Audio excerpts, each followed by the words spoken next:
എറണാകുളം അങ്കമാലി അതിരൂപതയിലെ വൈദികർക്ക് അന്ത്യശാസനം നൽകി major arch bishop Mar Raphael തട്ടിൽ.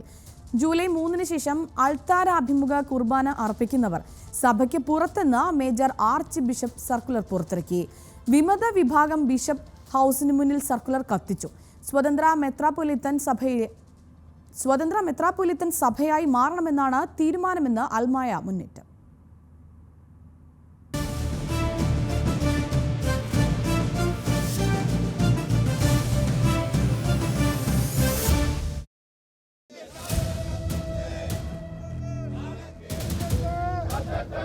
സിനഡാനന്തര സർക്കുലർ തലേ ദിവസം പുറത്തുവിട്ട് ലീക്ക് ചെയ്ത് മെത്രാന്മാർ കളിച്ച രാഷ്ട്രീയ കളിയാണിത്.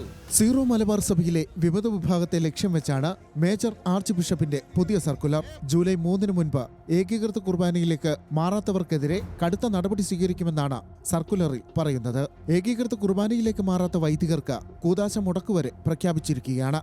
സർക്കുലർ അനുസരിക്കാത്ത വൈദികർക്ക് പള്ളികളിലും സ്ഥാപനങ്ങളിലും ഭരിക്കാനുള്ള അധികാരം നഷ്ടമാകുമെന്ന കർശന നിലപാടാണ് സ്വീകരിച്ചിരിക്കുന്നത്. സീറോ മലബാർ സഭയുടെ എല്ലാ വൈദികർക്കും ഈ ഉത്തരവ് ബാധകമായിരിക്കും. ഈ സർക്കുലർ അതിരൂപതയിലെ ഞായറാഴ്ച എല്ലാ പള്ളികളിലും വായിക്കണമെന്നും തീരുമാനിച്ചു.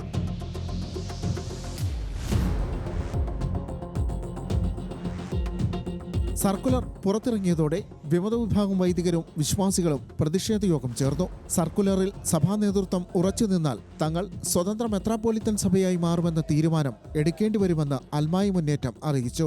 14-ന് സിനേറ്റ് യോഗം നടക്കാനിരിക്കെയാണ് സർക്കുലർ പുറത്തുവന്നത്. ഈ തീരുമാനം ഏകപക്ഷീയമെന്നും അംഗീകരിക്കാൻ കഴിയില്ലെന്നും വിമത വിഭാഗം. ജനാഭിമുഖ കുർബാന തുടരുമെന്നും വഴിതെറ്റി വന്ന സർക്കുലർ അംഗീകരിക്കില്ലെന്നും വിമത വിഭാഗം. സർക്കുലറിന്റെ പകർപ്പ് ബിഷപ്പ് ഹൗസിന് മുന്നിൽ കത്തിച്ചും അൽമായ മുന്നേറ്റം പ്രതിഷേധമറിയിച്ചു. ഏകീകൃത കുർബാനയിലെ കുർബാനക്രമം ഞങ്ങൾ അംഗീകരിക്കുന്നുണ്ട്, കുർബാന തക്സ ഞങ്ങൾ അംഗീകരിക്കുന്നുണ്ട്. അതേ കുർബാനക്രമം അതേ തക്സ തന്നെയാണ് എറണാകുളം അതിരൂപതയിലെ മുഴുവൻ പള്ളികളിലും ഫോളോ ചെയ്യുന്നത്. വത്തിക്കാനിൽ വെച്ച് റാഫേൽ തട്ടിൽ വത്തിക്കാൻ ന്യൂസിന് നൽകിയ അഭിമുഖം നിങ്ങൾ പലരും കണ്ടു കാണും. അതിൽ കൃത്യമായി അദ്ദേഹം പറയുന്നുണ്ട്, സീറോ മലബാർ സഭ അംഗീകരിച്ച സീറോ മലബാർ സഭയുടെ ഔദ്യോഗിക ടെക്സ്റ്റ് തന്നെയാണ് എറണാകുളം അങ്കമാലി അതിരൂപതയിലെ മുഴുവൻ പള്ളികളിൽ നടക്കുന്നത്. ചില ചർച്ചകൾ, ചില പ്രശ്നങ്ങളുണ്ട്, അത് ഞങ്ങൾ ചർച്ചകളിലൂടെ പരിഹരിക്കുമെന്നാണ് പറഞ്ഞിട്ടുള്ളത്. ആ ചർച്ചകൾ നടന്നിട്ടില്ല എന്നുള്ളതാണ് ഞങ്ങളുടെ പ്രശ്നം. വൈദികർക്ക് കൂദാശ മുടക്ക് വരുന്നതോടെ മറ്റ് രൂപതകളിൽ നിന്നുള്ള സീറോ മലബാർ വിശ്വാസികളും എറണാകുളം അതിരൂപതയിലെ വിശ്വാസികളും തമ്മിലുള്ള വിവാഹം, കൂദാശയടക്കമുള്ള നടത്തിപ്പുകളും സങ്കീർണമാകും. ന്യൂസ് മലയാളം, കൊച്ചി.